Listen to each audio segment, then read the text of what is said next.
What's up, guys?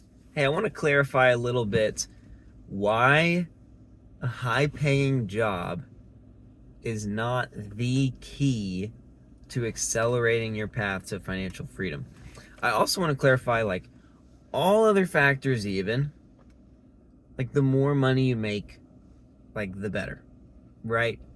So I'm not, against high-paying jobs, but, whether you make a high wage or a low wage, whether you work for a large corporation or a small business or work for yourself, those are not the X factors necessarily to accelerating your path to financial freedom. And I want to talk about the high paying job angle of it, because if you're going to consume a lot of personal finance content, especially if you're in the FIRE movement, financial independence, retire early, the movement of people that's dedicated to accelerating their own financial independence, generally the advice you're going to get is make as much as you can, as quick as you can, spend as little as you can for as long as you can, and then boom, you have a larger nest egg. And so I don't want to poo-poo on the FIRE movement. I like it. I enjoy some of the content. I just want to clarify for me why I don't consider a high-paying job the X factor. There's two angles to it. One is the emotional, psychological side. Another is the financial side. And so let me just start with the finances. Let's say all humanity aside, you're not a person, you're just a robot, and all you're thinking about is finances and how do I get as much as I can as fast as I can. Again, all other factors even, the more money you make, the better. High paying job, of course, good. But in reality, the amount of money for anyone, this is agnostic to how much money you make, the amount of money in your lifetime that you will earn as wages or as income or as business profit distributions is a fraction of the money that you will make from your compounding growth, from your investments. So what am I getting at here? It's so much more impactful to understand money, to know how money works, and to accelerate your ROI on your money than it is to increase or to accelerate your going hourly rate. How much you get paid for your time is insignificant compared to, could you go from 10% to 15% on a ROI over your lifetime? That will do laps and laps and laps, tens and tens and tens of millions of dollars more than if you make $500 an hour versus $15 an hour versus $15 an hour. All other factors even. It's a lot more impactful financially to master money than it is to master the value of your time. So that's one angle. Again, this is all other factors even. So you don't necessarily have to choose, again, without any variable, without any constraint on your willpower, on your mental capacity, on your time. Of course, the more money you make, the better. But if there is a limited resource of time, a limited resource of brain power, a limited resource of care, then yes, you would do better focusing on how do I make money with money than you would focusing on how much money am I going to make from my effort, from my labor, from my skill.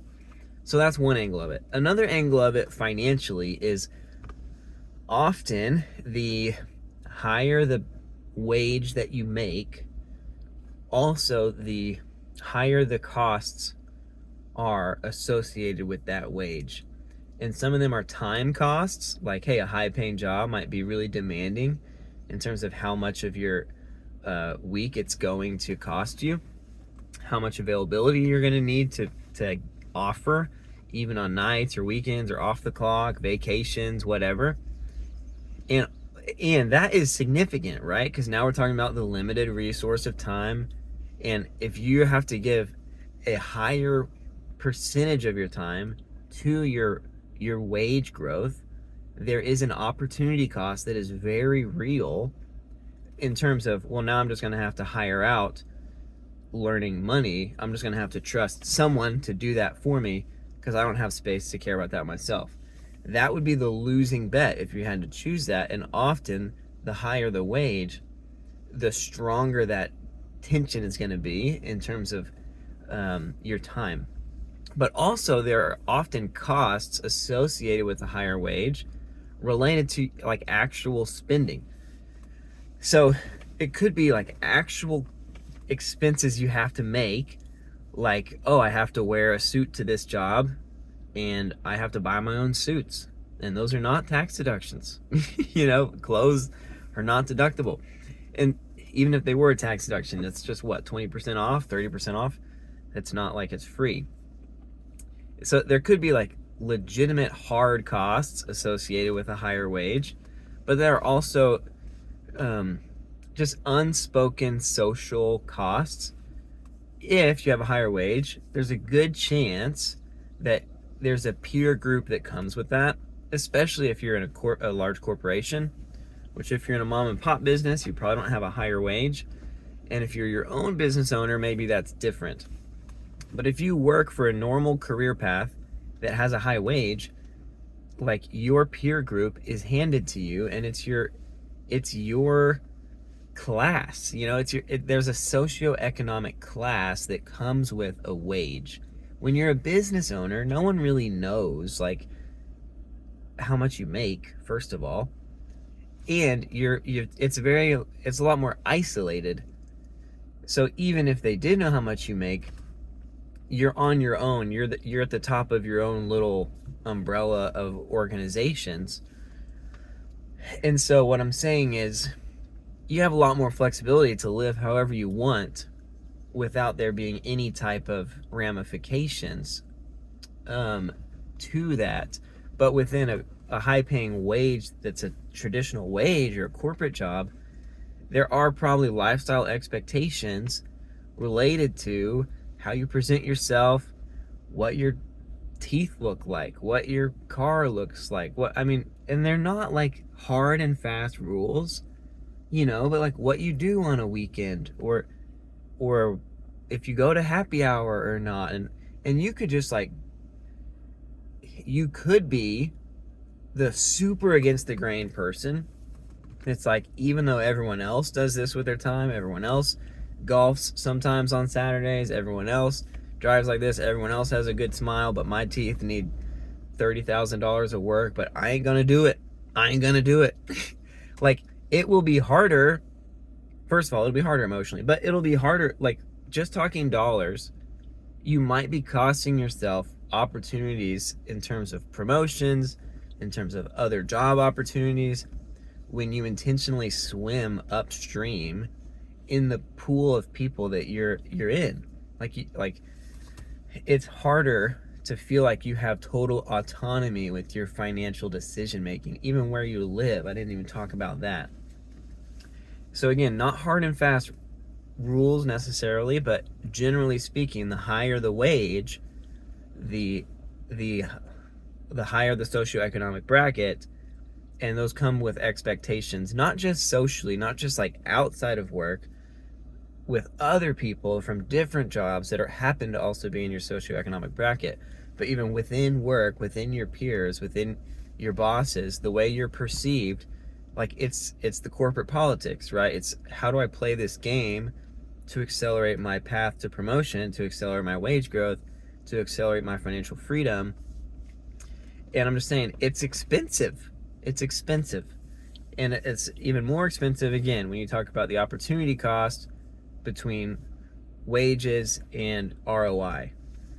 So those are the main two financial aspects of why I don't consider a high wage to be the X factor. Then there's the psychological and emotional aspect. And a lot of it comes down to the reality that most of what someone who desires financial independence is after is available to them now. And I talked about this a good amount on my level 1 of financial freedom video. But for example, let's say your goal is, man, I want to be able to retire at 40. Not so that I can retire, like I still want to work, but I want to be able to work whatever job I want to work and not have to stress about how much it pays me. Super admirable, right? The only thing is, like, nothing about what I just said requires you to have a large financial nest egg.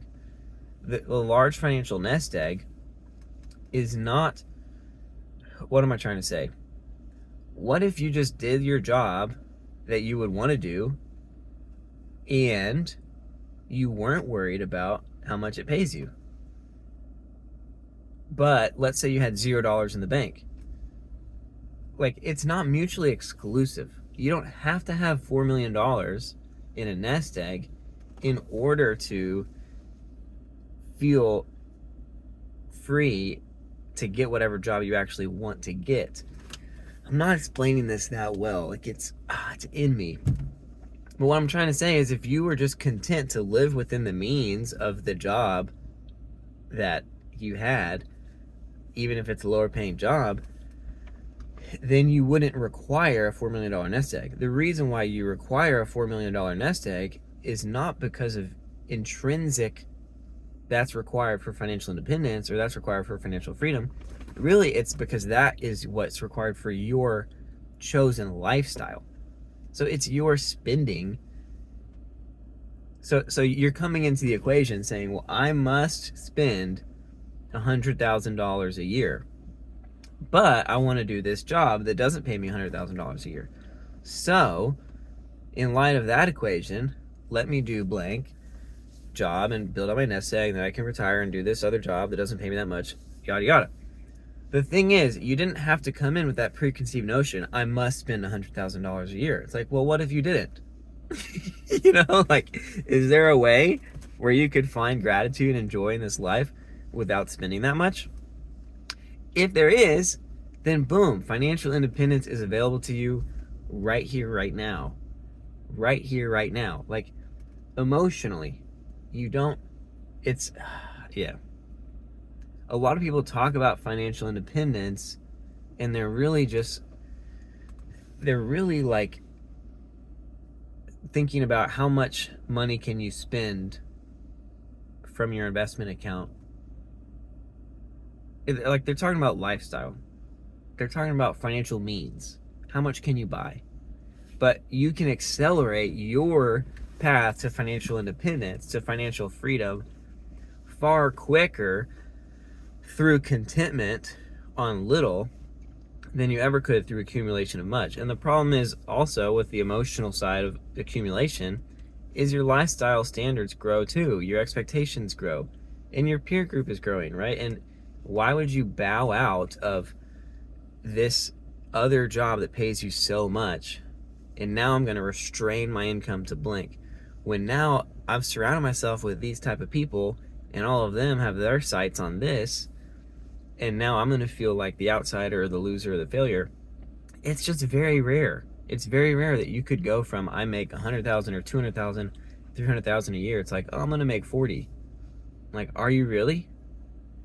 And the other emotional piece is like, how many years of your life do you want to love? And how many years of your life do you want to be financially free? If the high wage route is a job that you don't love, that's a big if.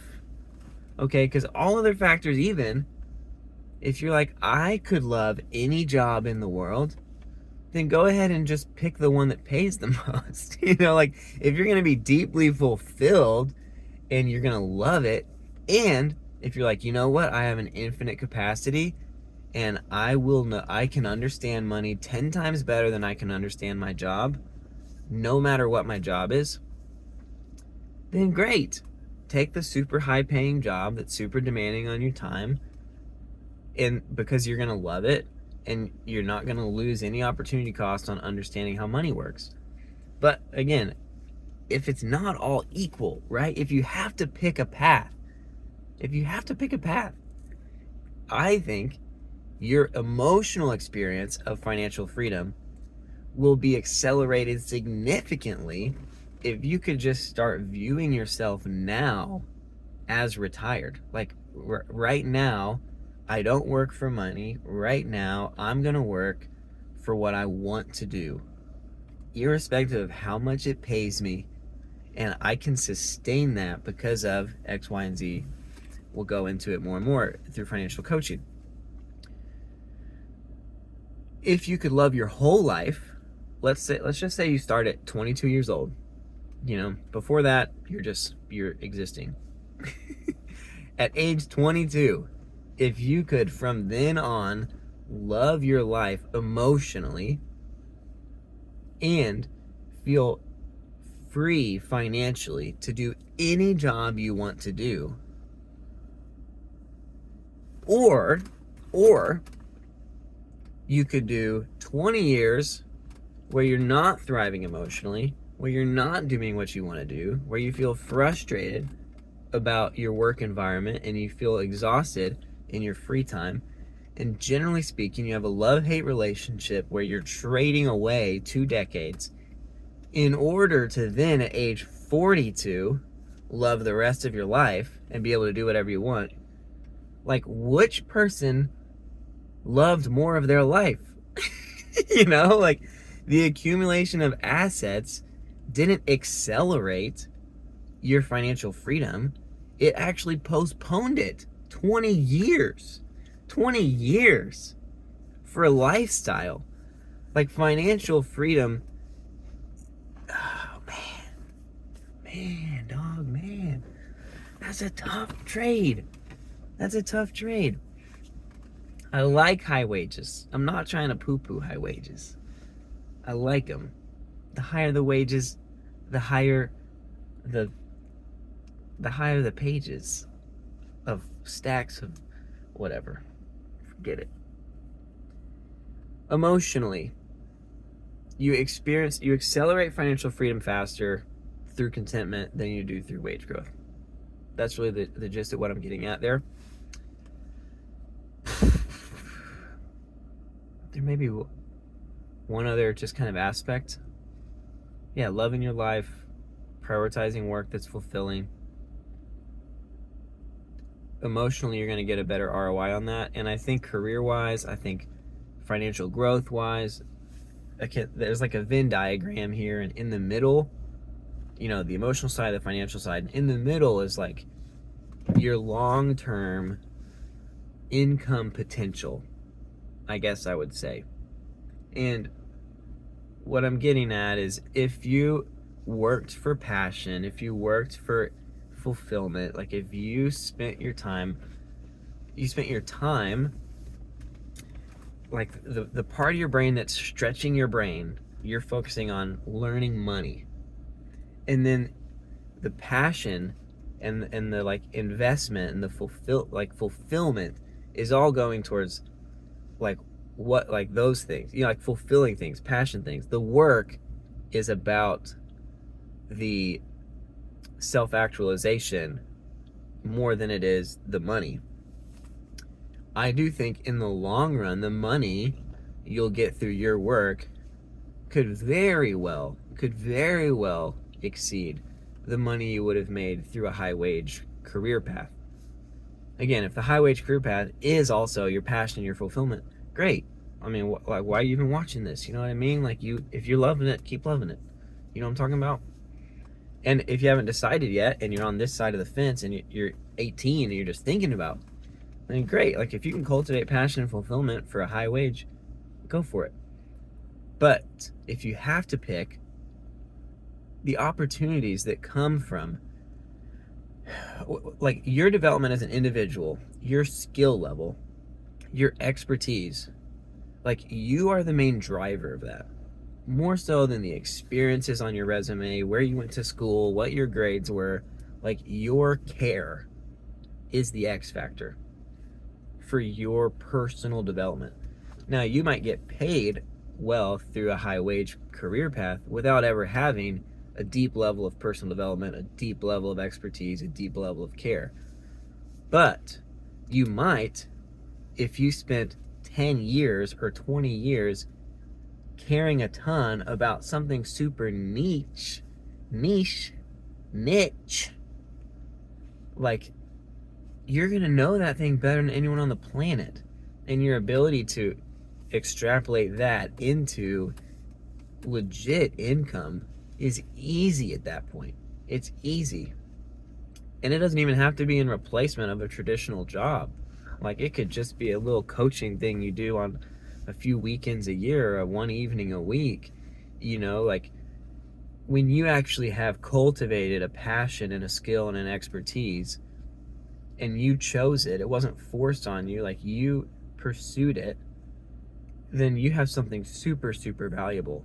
And so that's just the middle of the two sides of the diagram. Is, I do think, again, if you have to choose working for fulfillment, even from an income perspective, from an income potential and generation perspective, I think there's a real opportunity there that you could miss if you focus only on wage growth. So again, I like wages. I think I've said that 80 times already. But as you watch these videos about financial freedom, and as you as I make more, like you've already heard me say, and you will hear me say, like, steps to accelerating financial freedom that are not just about how fast do you make X dollars and then can you throw them in such and such index fund and then keep working and yada yada, and then you can retire blank year. Like, it's because of these things. It's because of these things. And ultimately, I'm not here to shame anyone else's path. And ultimately, humans, generally speaking, like, we don't feel the pain of opportunity cost. So, like, if you have any financial ambition at all, you're already in the first quartile. You know what I mean? So it's not like high wages and throw it all in index fund and then you can retire. That's not like a bad path. You know what I mean? Like, you will feel great about your success and achievement if you totally disregard anything I advise and you do what you think is best. Like, if you're doing what you think is best, you're probably doing something that's better than, like, going in the opposite direction. We're all in the same, like, kind of like 90-degree vector here. We're all generally heading in the same direction if we're thinking about financial stewardship, financial freedom, etc. So, feel grace, feel permission. You can pick your path. And ultimately, like, if you had $1 billion and you were like, you know what I'm gonna do? I'm gonna buy X asset, and in 20 years, that 1 billion was like 1.1 billion. Emotionally, you will feel good. You will feel like, I just made $100 million, because that's what you made. Whereas if you deeply internalize opportunity cost, someone might be like, do you realize that you could be sitting on 5 billion right now, but instead you're sitting on 1.1 billion? Like, that wasn't good. But, like, you will feel good because you're on the same vector. Like, you're still trying, you're still in the game. And so I'm talking about accelerating the path. I'm talking about what's the optimal route. I'm talking about, like, my specific degree angle that I'm thinking about. But if you choose a different path, you will feel good about it. You will not feel regret about it. And you have to know yourself well enough to know, where do you want to land on the spectrum. And there is a safety and an enjoyment, and there's great things about traditional careers, and there's great things about high wages, and I'm not trying to rain on that parade. I'm just saying, like, there are some ways where focusing on that is like turning 1 billion into 1.1, when if you had focused on other things, you could have turned 1 billion into 5. And if we were all starting at 1 billion, this wouldn't be a thing, right? The problem is most of us are starting from this straight freaking grind. Like, this world is built for the elites, and if you weren't born into that class, then like, dang, it's hard to ascend. So I'm talking about people with limited resources, with limited time, with a limited skill set. How do we accelerate our path to financial freedom? And it's a little bit higher stakes when you're talking do or die like that. If we already had 1 billion, we're chilling. Who cares? Not that all of us are going to have 1 billion, like, I'm just throwing out stupid numbers. The point is, if we already had plenty, who cares? But if you're dealing with a perceived finite amount of resources, I'm saying focusing on wage growth is not the key to financial freedom. It's not the key to accelerating your financial freedom. It's not the key to being financially free. It's not. The keys are in the pyramid. All right, the keys are in the pyramid. We'll keep talking about them. All right, love y'all guys. Talk to y'all soon. What's up? Later. Goodbye. Love you. All right, check you later. Sup?